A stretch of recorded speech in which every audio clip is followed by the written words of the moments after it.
আসসালামু আলাইকুম। আজকাল লক্ষ্য করলে দেখা যায় অনেক বিত্তবান ধনীদের ছেলে মেয়েদের ঈদের শপিং বাবদ প্রায় 50,000 থেকে 1,00,000 টাকা 2,00,000 টাকা পর্যন্ত বাজেট থাকে। অথচ সে বাজেটের ভেতরে তার পাড়ার প্রতিবেশী, আত্মীয় স্বজন, চাচাতো ভাই বোন, এমনকি মা বাবারাও থাকে না। আর আমরা সেই বাজেট নিয়ে কত গর্ব করি, কত অহংকার করি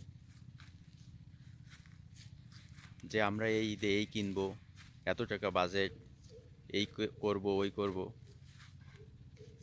কিন্তু একটা কথা কি জানেন, আপনি সেই টাকার ভেতরে সামান্য কিছু পরিমাণ বাঁচিয়ে আপনার বাবার জন্য যদি একটু পাঞ্জাবি কিনতেন, সে পাঞ্জাবিটা আপনার বাবাকে গিফট করতেন, নিজের অজান্তে আপনার বাবা দেখতেন চোখ দিয়ে পানি চলে আসতো খুশিতে, আর আপনার জন্য দোয়া করতো।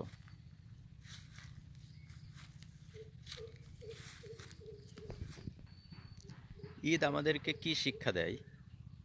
মহানুভবতা, সহমর্মিতা, ত্যাগ, এগুলোই তো।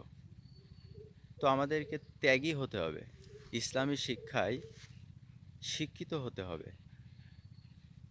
ভোগে শান্তি হয় না, ত্যাগেই শান্তি, এটা মনে রাখতে হবে।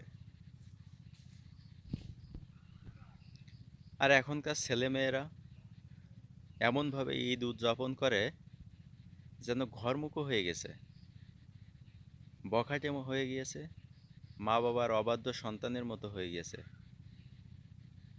কাউকে পরোয়া করে না, কাউকে সম্মান করে না। ঈদের আনন্দ তারা ঘরে বসে উপভোগ করে, অথচ সবার সাথে সহমর্মিতার সাথে, মহানুভবতার সাথে ইসলামে যে শিক্ষা রয়েছে সেই শিক্ষার সাথে মিলিয়ে ঈদ উদযাপন করা কতই না আনন্দের। আমরা ছোটবেলায় আগে কতই না আনন্দ করেছি, মজা করেছি, কিন্তু এখনকার ছেলে মেয়েদের মধ্যে সেই আনন্দ, সেই মহানুভবতা, সহমর্মিতা দেখা যায় না। তাই আমাদের উচিত ইসলামী শিক্ষায় শিক্ষিত হয়ে ইসলামের যে ত্যাগ, তিতিক্ষা, মহানুভবতা, সহমর্মিতা, ঈদ আমাদেরকে যে শিক্ষা দেয় সেই শিক্ষায় শিক্ষিত হয়ে পরিপূর্ণ ঈদের আনন্দ উপভোগ করা।